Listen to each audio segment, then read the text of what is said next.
Good morning বন্ধুরা।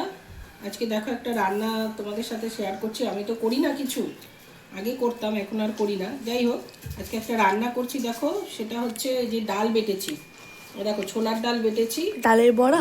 না, ডালের বড়া না, ছোলার ডাল বেটেছি। এটা দিয়ে তো তোমার ধোকার ডালনা হয়, কিন্তু ধোকার ডালনা করব না, কম তেলে রাখার জন্য।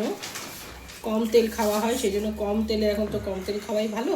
সেই জন্য এরকম করে এর মধ্যে তোমার আদা বাটা, লঙ্কার একটু গুঁড়ো, জিরের গুঁড়ো, ধনের গুঁড়ো, তারপরে তোমার ইয়ে অন্যান্য একটু হিং সব দিয়ে এটাকে মেখেছি।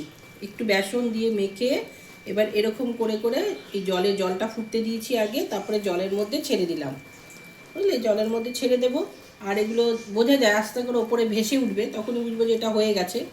তারপরে এটাকে পিস পিস করে কাটবো, কেটে তারপরে বড়া করলে, এমনি ডাইরেক্ট ধোকার ডালনায় বড়া করলে তেলটা অনেকটা বেশি লাগে।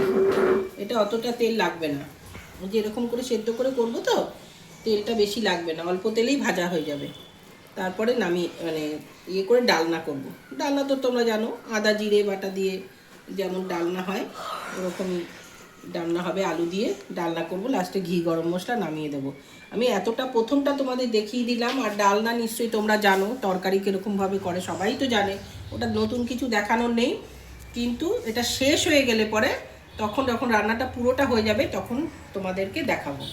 নামানোর আগে একটু ঘি আর গরম মশলা দিয়ে দিতে হবে, যেমন ইয়ে করে, ডালনা রান্না করে আর কি। বুঝলে? ঠিক আছে বন্ধুরা, তাহলে এতখানি পর্যন্ত। এবার রান্না হয়ে যাওয়ার পর তারপর তোমাদের দেখাবো। টাটা।